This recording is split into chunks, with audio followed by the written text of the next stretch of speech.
नमस्कार दोस्तों, मैं आज फिर आपके बीच नए भाग के साथ आया हूं।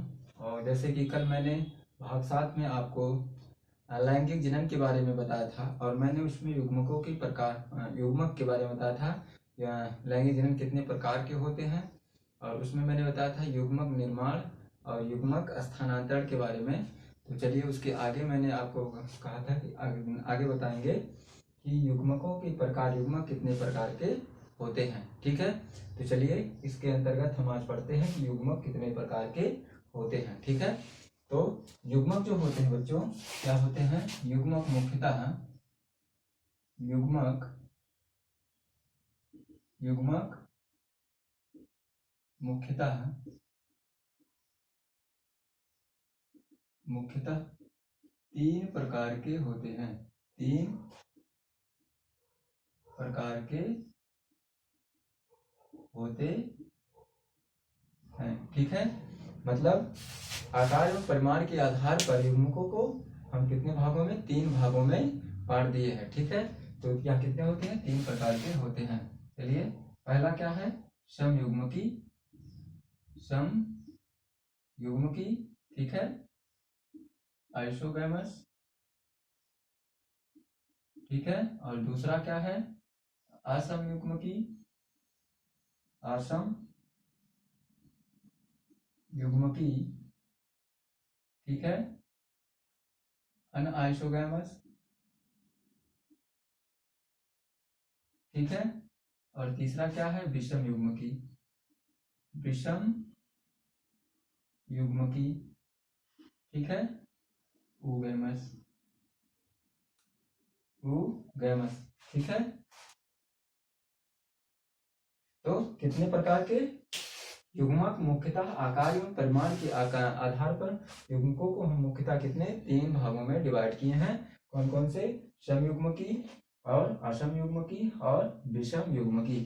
ठीक है, तो चलिए हम पढ़ते हैं कि समयुग्मकी क्या होते हैं। ठीक है, समयुग्मकी क्या होते हैं? ठीक है, इसमें क्या होते हैं? समयुग्मकी में इसमें नर और मादा युग्मक आकार व परिमाण में क्या होते हैं? समान होते हैं। समान होते हैं। ठीक है, मैंने क्या कहा? इसमें नर और मादा युग्मक क्या होते हैं? आकार व परिमाण में समान होते हैं। इसी को हम क्या कहते हैं? समयुग्मकी कहते हैं। समयुग्मकी कहते हैं। ठीक है, आई बात समझ में? जैसे कि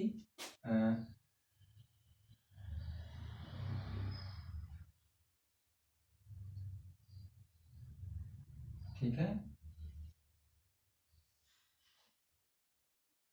ये क्या है? नर युग्मक और ये मादा युग्मक। ठीक है,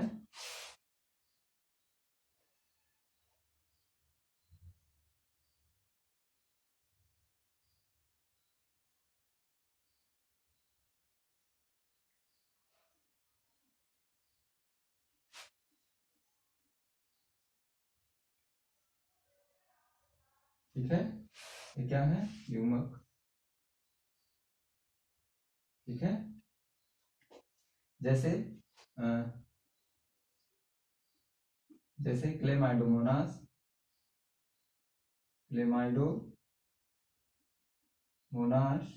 ठीक है, और यूलोथ्रिक्स।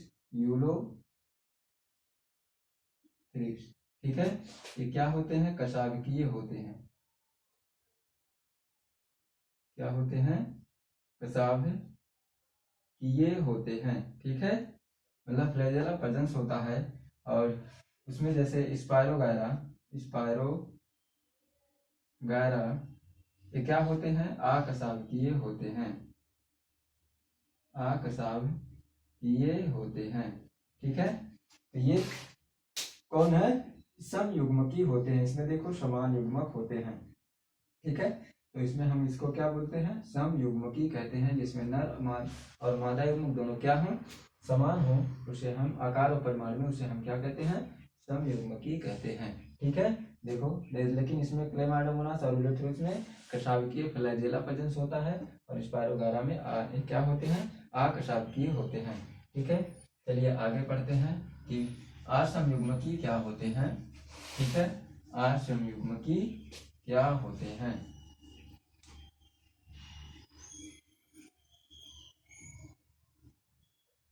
असमयुग्मकी क्या होते हैं? असमयुग्मकी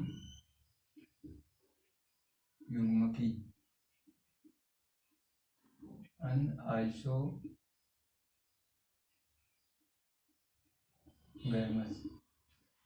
ठीक है, इसमें क्या होते हैं? नर और मादा बाह्य आकार, इसमें नर और मादा का बाह्य आकार समान होता है, परंतु परिमाण क्या होता है? भिन्न होते हैं, परंतु ये कशावकीय होते हैं। ठीक है, मैंने क्या कहा? नर और मादा का बाह्य आकार समान परंतु परिमाण क्या हो? भिन्न हो और कशावकीय हो, तो इसे हम असमयुग्मकी कहते हैं। ठीक है, इसमें क्या होता है? दोनों नर और मादा युग्मक ये क्या होते हैं? आकार युग्मक के आकार समान परंतु परिमाण क्या है? परिमाण भिन्न हो। ठीक है, भिन्न हो तो इसे हम क्या कहते हैं? असमयुग्मकी कहते हैं। असमयुग्मकी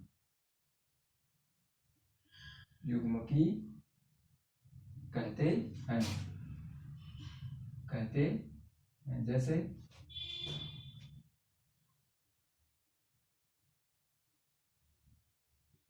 और मैंने क्या कहा? ये कशावकीय होते हैं।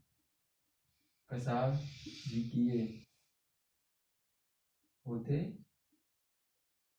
हैं। ठीक है, ये कशावकीय होते हैं। मैं इनको डाल दो इसमें थोड़ा सा,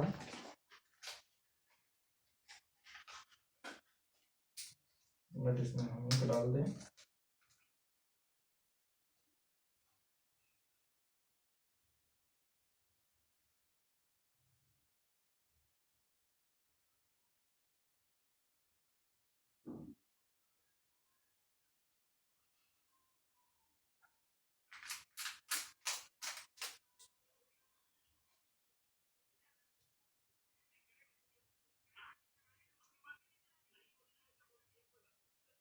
ठीक है, तो ये क्या है? मैंने क्या कहा?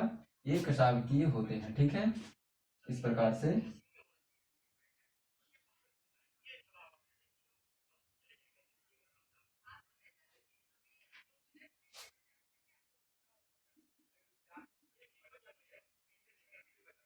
मादा युग्मक, नर युग्मक। ठीक है,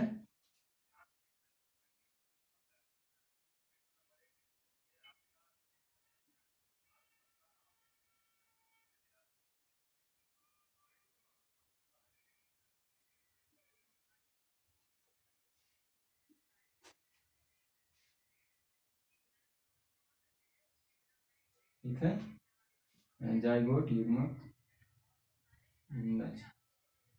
ठीक है, अब समझे? जैसे यहाँ क्या है? क्लेमाइडोमोनास की प्रजाति है। ठीक है, क्लेमाइडोमोनास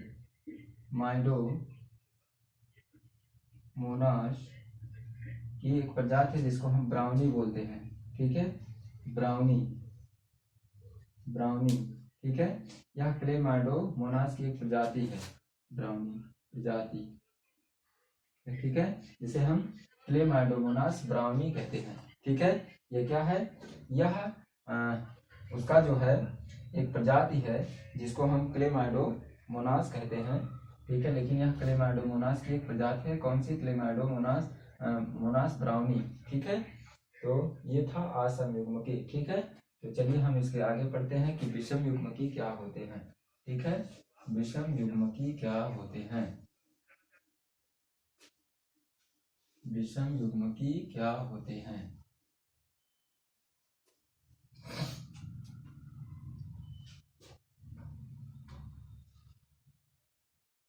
तीसरा, विषम युग्मकी ओगैमस।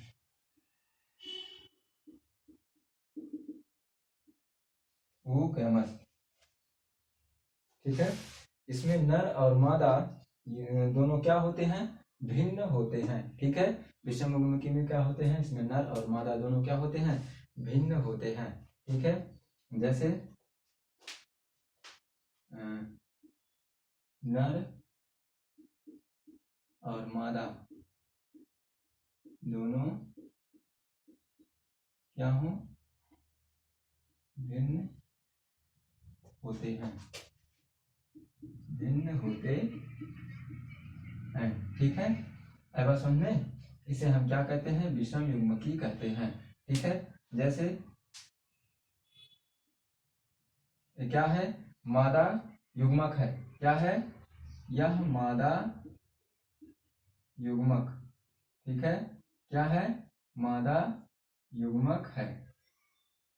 ठीक है, ये क्या है, मादा युग्मक। ठीक है, जिसे हम अंड कोशिका कहते हैं। ठीक है, और ये क्या है, नर युग्मक।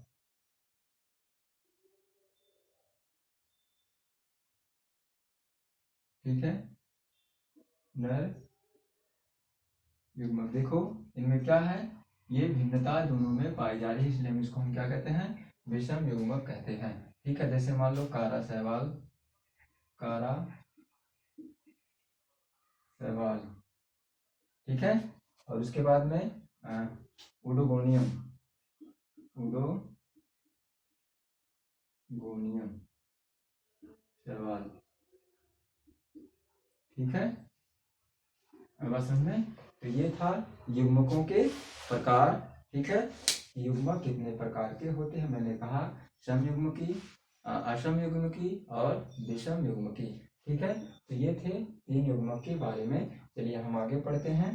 ये दूसरा पार्ट जो मैंने बताया था कि लैंगिक जनन के अंतर्गत कितनी घटनाएं घटित होती हैं, मैंने बताया था 3 घटनाएं घटित होती हैं। कौन कौन से, निषेचन पूर्व घटना, निषेचन उसके बाद में निषेचन पश्च घटना। ठीक है, तो चलिए हम लोग पढ़ते हैं निषेचन के बारे में कि निषेचन क्या होता है।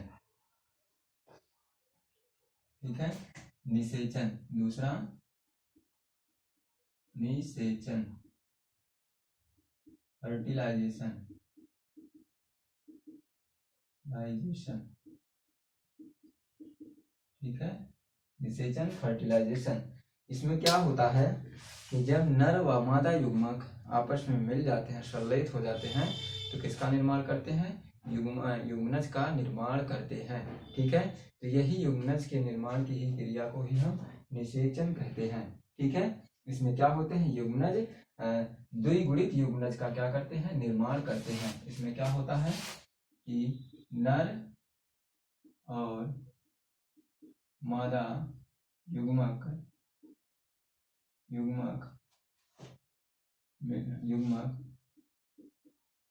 संलयित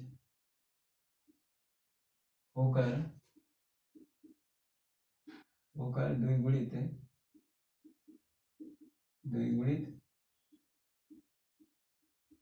युग्मनज का निर्माण करते हैं,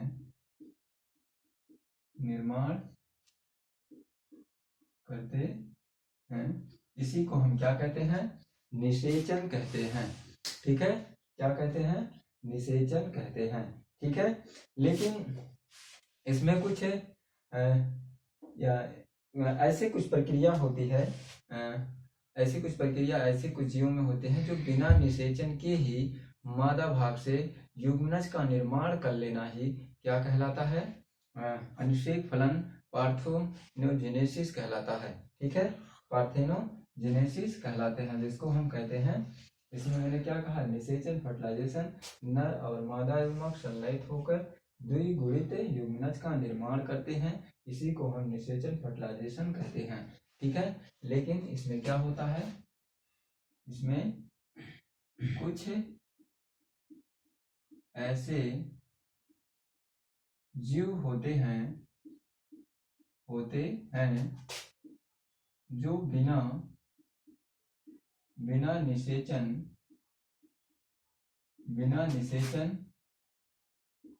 के ही मादा भाग से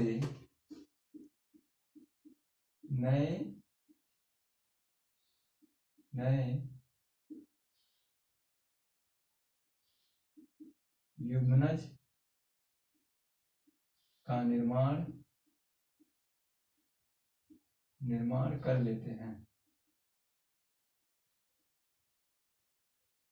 निर्माण कर लेते हैं, जैसे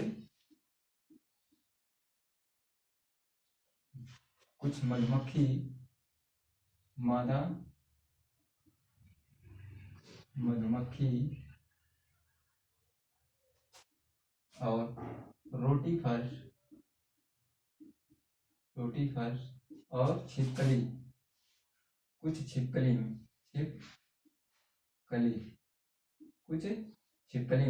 उनमें क्या होता है कि बिना निषेचन के ही, ठीक है, क्या कर लेते हैं, मादा भाग से नए युग्मनज का निर्माण कर लेते हैं। ठीक है, जैसे मधुमक्खी, रोटीफर, छिपकली, इसी क्रिया को हम क्या कहते हैं, अनिषेक जनन कहते हैं।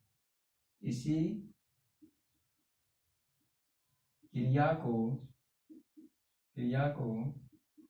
अनिषेक जनन पार्थेनोजेनेसिस कहते हैं। ठीक है, आई बात समझ में? अब निषेचन जो होता है, इसी के आधार पर निषेचन दो प्रकार का होता है। कौन कौन से? बाह्य निषेचन और अंतः निषेचन, मतलब एक्सटर्नल फर्टिलाइजेशन और इंटरनल फर्टिलाइजेशन। तो इसमें मैंने क्या कहा आपको, निषेचन फर्टिलाइजेशन जो होता है, नर और मादा युग्मक संलयित होकर द्विगुणित युग्मनज का क्या करते हैं, निर्माण करते हैं। और कुछ ऐसे जीव होते हैं जो बिना निषेचन के ही मादा भाग के द्वारा जो होता है नए युग्मनज का निर्माण कर लेते हैं। ठीक है, इसी क्रिया को हम क्या कहते हैं, अनिषेक जनन, मतलब पार्थेनोजेनेसिस कहते हैं, जिसे है मधुमक्खी, रोटीफर, छिपकली। ठीक है, आई बात समझ में? उसके पश्चात चलिए हम बताते हैं कि निषेचन कितने प्रकार के होते हैं। तो मैंने कहा निषेचन दो प्रकार का होता है। ठीक है, एक होता है बाह्य निषेचन और एक होता है अंतः निषेचन। ठीक है, क्या होता है, निषेचन दो प्रकार का होता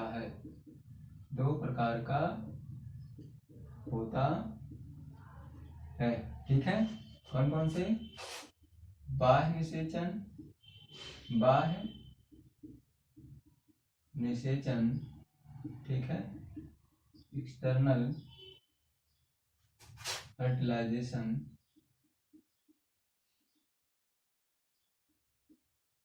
ठीक है, और दूसरा अंतः निषेचन, ठीक है, इंटरनल फर्टिलाइजेशन। ठीक है, अब समझ में कौन कौन से होते हैं, बाह्य निषेचन और अंतः निषेचन होता है। ठीक है, तो चलिए हम पढ़ते हैं बाह्य निषेचन किनमें होता है। ठीक है, बाह्य निषेचन किनमें होता है। ठीक है,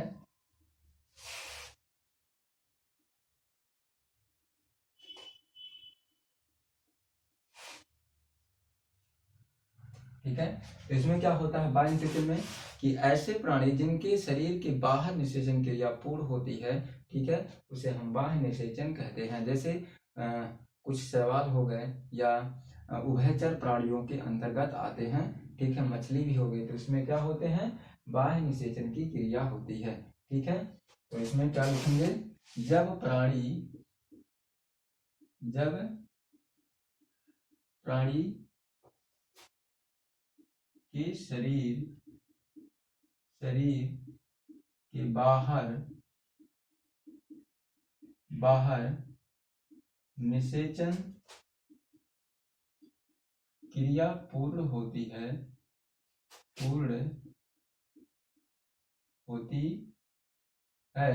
ठीक है,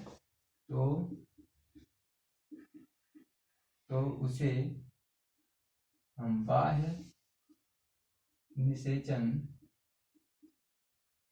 निषेचन कहते हैं, ठीक है।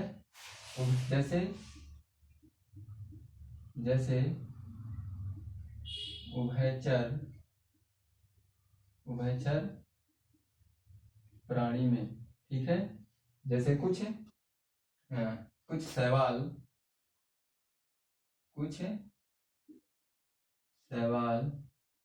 और किसमें मछली, ठीक है, आदि। बात समझ में, मतलब उभयचर प्राणी में कुछ शैवाल और मछलियों में क्या होते हैं बाह्य निषेचन होता है, एक्सटर्नल फर्टिलाइजेशन क्रिया होती है।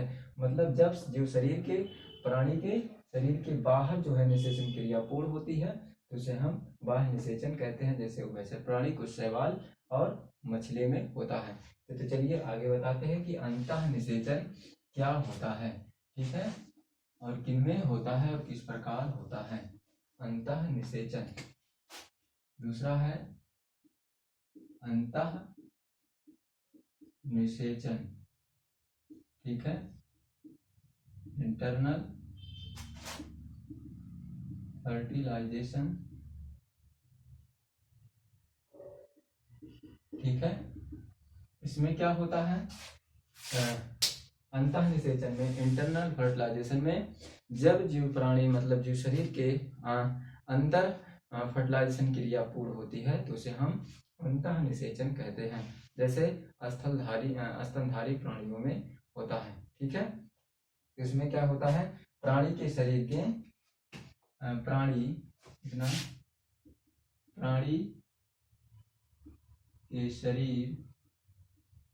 शरीर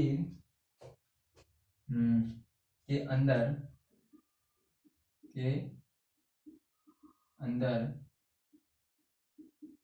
निषेचन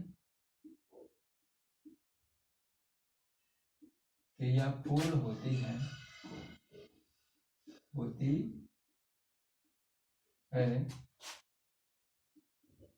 तो उसे हम क्या कहते हैं अंतः निषेचन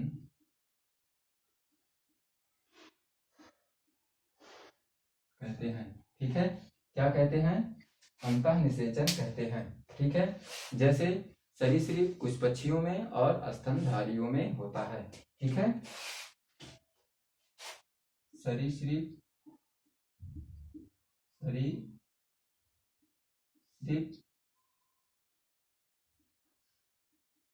पक्षी और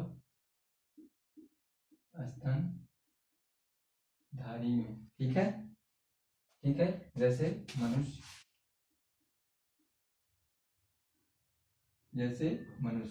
ठीक है। तो इसमें क्या होते हैं मैंने कहा अंतः निषेचन इंटरनल फर्टिलाइजेशन में प्राणी के शरीर के अंदर निषेचन क्रिया जब पूर्ण होती है तो उसे हम अंतः निषेचन कहते हैं, इंटरनल फर्टिलाइजेशन कहते हैं। जैसे सरीसृप पक्षी और स्तनधारी और मनुष्य में, ठीक है।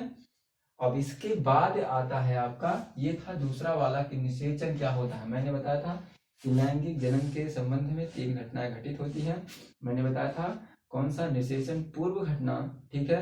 तो मैंने उसके अंतर्गत पढ़ा था युग्मक जनन और युग्मक स्थानांतरण, और इसमें मैंने पढ़ा निषेचन के बारे में कि इनमें निषेचन होता है, अंतः निषेचन क्या होता है, बाह्य निषेचन क्या होता है, और निषेचन कौन से जीव में निषेचन किस प्रकार होता है। ठीक है, अब इसके आगे हम पढ़ते हैं तीसरा वाला, कौन सा, निषेचन पश्च घटना। ठीक है, पोस्ट फर्टिलाइजेशन इवेंट क्या होता है।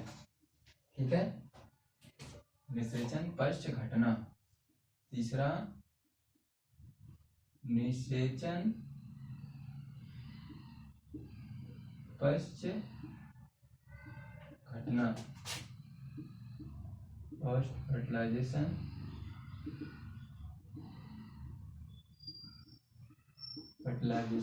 ठीक है, इसमें क्या होता है निषेचन पश्च घटना में कि जब निषेचन के दौरान नर युग्मक और मादा युग्मक जब मिलते हैं, संलयित हो जाते हैं, तो द्विगुणित युग्मनज का जब निर्माण करते हैं, जब वही युग्मनज निर्माण होकर भ्रूण बनाता है और भ्रूण से नए जीव या नए संतति की उत्पत्ति करती है, यह जो होता है किसके अंतर्गत होती है, निषेचन पश्च घटना के अंतर्गत होती है। ठीक है, मैंने क्या कहा कि निषेचन पश्च घटना के अंतर्गत क्या होता है कि जब युग्मक नर युग्मक और मादा युग्मक संलयित हो जाते हैं और युग्मनज का द्विगुणित युग्मनज का निर्माण कर लेते हैं, तो उसके बाद जब भ्रूण बनता है और भ्रूण से नए संतान की उत्पत्ति होती है, तो उसी क्रिया को हम निषेचन पश्च घटना कहते हैं। ठीक है, लेकिन जब शिशु शरीर के बाहर, ठीक है, किसका, युग्मनज का निर्माण हो, ठीक है, या भ्रूण का निर्माण हो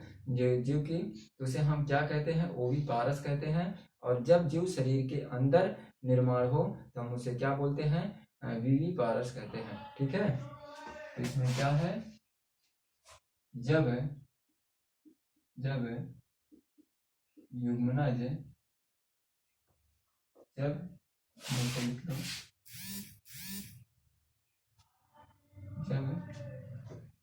जब युग्मनज ऐसे लिख लो, जब द्विगुणित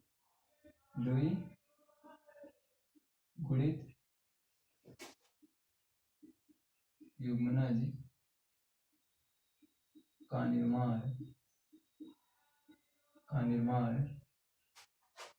होकर भ्रूण बनता है और भ्रूण से नया संतान बनता है, तो इसे हम निषेचन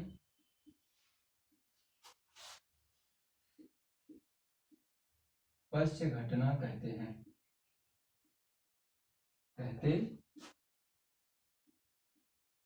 ठीक है, जब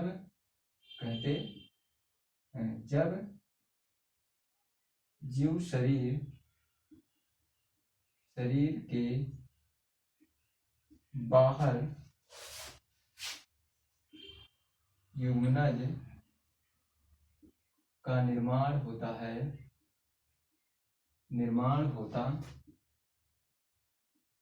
है, तो उसे ओविपारस मतलब कहते हैं।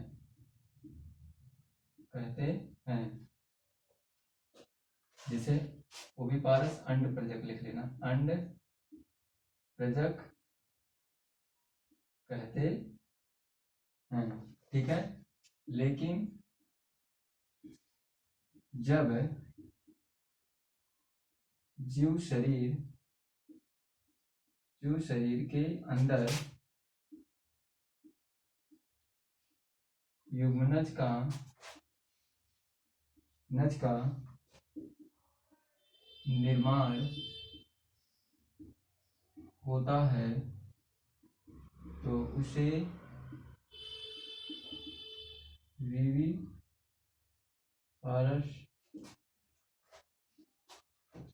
सजीव प्रजक प्रजक